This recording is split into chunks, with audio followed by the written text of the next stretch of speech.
नमस्कार, मी रेणुका. बुलेटिनमध्ये तुमचं स्वागत. या सगळ्या बातम्या आपण बघणार आहोत आणि बुलेटिनच्या सुरुवातीला शैक्षणिक क्षेत्रातली एक महत्त्वाची बातमी, कारण बुलेटिनच्या सुरुवातीची बातमी अत्यंत महत्त्वाची. 10वी आणि 12वीच्या विद्यार्थ्यांच्या दृष्टीनं वेळापत्रकानुसारच परीक्षा होणार असल्याचं शिक्षण मंत्री वर्षा गायकवाड यांनी स्पष्ट केलंय. परीक्षा ऑफलाईन होणार आहेत असं देखील त्यांनी स्पष्ट केलंय. त्यामुळे विद्यार्थी आणि पालकांनी संभ्रमात राहू नये असं आवाहन देखील त्यांनी केलंय. परीक्षेची पूर्ण तयारी झालेली आहे. परीक्षा देणं महत्त्वाचं आहे आणि कोरोनामुळे अनेकदा परीक्षा रद्द झाल्या आहेत. आता परीक्षा रद्द झाल्या तर त्याचा परिणाम निकाल आणि ॲडमिशनवर होऊ शकेल. गेल्या 2 वर्षात विद्यार्थ्यांचं मोठं नुकसान झालंय. त्यामुळे आता ठरलेल्या वेळापत्रकानुसारच परीक्षा होतील, हे देखील वर्षा गायकवाड यांनी स्पष्ट केलंय. त्यामुळे शिक्षण मंत्र्यांनी दिलेली ही महत्त्वाची स्पष्टोक्ती आपल्याला म्हणावी लागेल.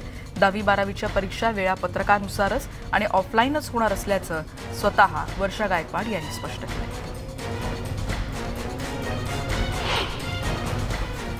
आणि याच सगळ्या बाबतीत बोलण्यासाठी शालेय शिक्षण मंत्री वर्षा गायकवाड आपल्यासोबत आहेत. मॅडम, खरं तर मुलांमध्ये संभ्रम आहे. अनेकांची इच्छा आहे की ऑफलाईन एक्झाम घेतल्या पाहिजेत. शालेय शिक्षण मंत्री म्हणून तुम्ही काय सांगाल?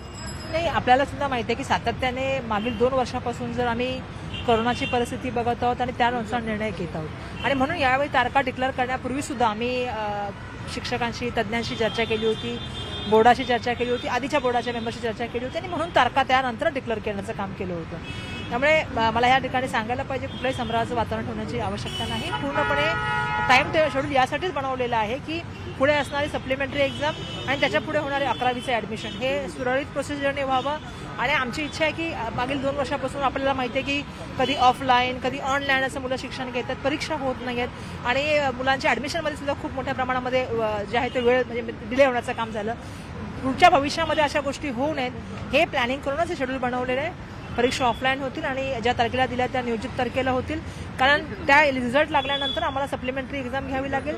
सप्लिमेंटरी एक्झामचा निकाल सुद्धा लवकर लागला पाहिजे, तर आम्हाला त्या मुलांना 11वीला ॲडमिशन देणं टाईमनुसार शक्य होईल आणि त्यामुळे या सगळ्या गोष्टीचा अभ्यास करूनच केलेला आहे.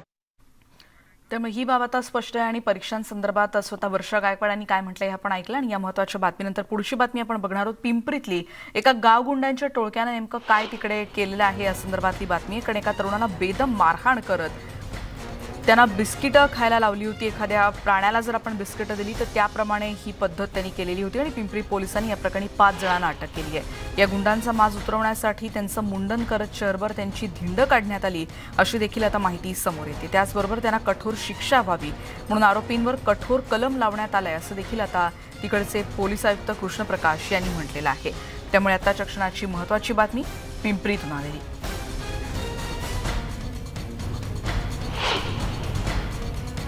मला भाई म्हणून का बोलला नाही, मी कोणाला सोडणार नाही आणि कमरेचे पट्ट्याने त्यांना मारहाण करण्यात आली. त्यामुळे त्यांच्यावर 308, 324, 323, 504, 506, 143, 147, 149, 34 प्रमाणे गुन्हा दाखल करण्यात आलेला आहे. त्यापैकी 4ही वयस्क जे आहे अरेस्ट करण्यात आलेले आहे, त्यांना ताब्यात घेण्यात आलेले आहे आणि त्यांच्यावर पुढील कारवाई चालू आहे. आणि या संदर्भात आपण अधिक बोलणार आहोत. गोविंद वाकडे आमचे प्रतिनिधी आता आपल्या सोबत आहेत. गोविंद, एक प्रकारची विकृती म्हणायला हवी आणि त्यानंतर अशा शिक्षेचा एक प्रकार देखील आता समोर येतोय. नेमकं काय काय घडलं होतं आणि कशा रीतीनं त्यांची धिंड काढण्यात आली होती? अपेक्षा करूयात की यानंतर तरी थोडी जरब बसेल.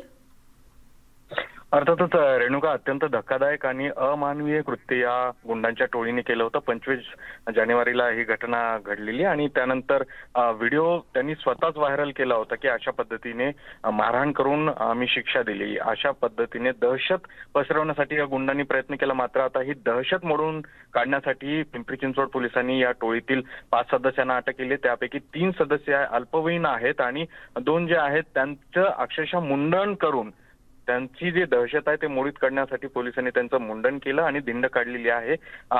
या प्रकरणातला जो मुख्य आरोपी आहे गंग्या उर्फ रोहन, तो अजूनही फरार आहे. मात्र अशा पद्धतीने पोलिसांनी केवळ त्यांचं मुंडनच केलं नाही तर या टोळीवर अत्यंत गंभीर प्रकारचे गुन्हेही दाखल केलेले आहेत आणि कुठेतरी गुन्हेगारीला आळ बसणं गरजेचं आहे. पिंपरी चिंचवडमध्ये हे गुन्हेगारीचे प्रकार वाढत आहेत आणि यामध्ये अल्पवयीन मुलांचा समावेश आहे. हे चिंतेची बाब आहे. मात्र पोलिसांनी आता सक्त पाऊल उचलायला सुरुवात केली आणि त्यातूनच या गुंडांचा माज उतरवण्यासाठी म्हणून त्यांची टक्कल करून धिंड काढण्यात आल्याचा प्रकार घडलेला आहे. जो उर्वरित मुख्य आरोपी फरार आहे त्यालाही अटक केली जाईल असं पोलीस आयुक्तांनी सांगितलेलं आहे. गोविंद, आणि यापुढे म्हणजे अटक तर केली आणि ही कारवाई तर केली आहे, पण यापुढे म्हणजे कठोर कलम लावून यापुढे जी कारवाई केली जाईल ती देखील बघणं अत्यंत महत्त्वाचं अशासाठी असेल, कारण पिंपरी चिंचवड म्हटलं की क्राईम कॅपिटल असल्यासारखं वाटतं, कारण तिथल्या बातम्याच इतक्या हादरवून टाकणाऱ्या असतात. अपेक्षा करूयात की या कठोर कलमांच्या अंमलबजावणीनंतर तरी आणखीन थोडा वचक राहू शकेल. अर्थातच रेणुका, याचं महत्वाचं कारण म्हणजे रस्त्यावरचे गुन्हे जास्त वाढलेले आहेत. म्हणजे गोळ्या घालून खून करणं असेल किंवा शस्त्राचे वार करून खून करणं असेल, कामगारांना लुटण्याचे प्रकार असेल, खंडणीचे प्रकार असेल, हे प्रकार दिवसेंदिवस घडतातच. मात्र जे चोऱ्याचे प्रमाण आहेत ते आता वाढलेले आहेत आणि बुरटे चोर किंवा हे जे सगळी दादागिरी करणारे तरुण आहेत त्यांना हे जरब बसणं गरजेचं आहे आणि त्यामुळे आता पोलिसांनी कठोर पावलं उचलल्याचं दिसतंय. यासाठी एसआयटी स्थापन केल्या गेली, एक पथक गुंडाविरोधी पथकाची स्थापना केल्या गेलेली आहे आणि आता ही जी सगळी गुन्हेगार आहेत त्यांना जेरबंद करण्यासाठी पोलीस अशा पद्धतीची कारवाई करताना दिसत आहेत. धन्यवाद गोविंद या सगळ्या सविस्तर माहितीबद्दल. आपण बघतोय पिंपरी चिंचवड मधली ही शिक्षा सध्या चर्चेत ठरलेली आहे आणि पोलिसांकडून गुंडांची अशा पद्धतीनं मुंडन केल्यानंतर धिंड देखील काढण्यात आली आहे. पुढची बातमी आपण बघणार आहोत. केंद्रीय मंत्री नितीन गडकरी यांनी आज आमदार विजय रांगदले यांच्या ते घरी गेलेले होते. आपल्याला माहिती आहे गेल्याच आठवड्यात झालेल्या एका भीषण अपघातात त्यांच्या मुलाचा अपघाती मृत्यू झालेला होता. वर्धा जिल्ह्याच्या सेलसुरा गावात 25 जानेवारीला हा अपघात झालेला होता आणि ज्यात त्यांच्या एकुलत्या एक मुलाचं निधन झालं होतं. त्यानंतर सांत्वन करण्यासाठी गडकरी तिथे दाखल झाले होते तेव्हाची ही दृश्य सध्या आपण बघतोय. या भीषण अपघातात 7 विद्यार्थ्यांचा अपघाती मृत्यू झाला होता.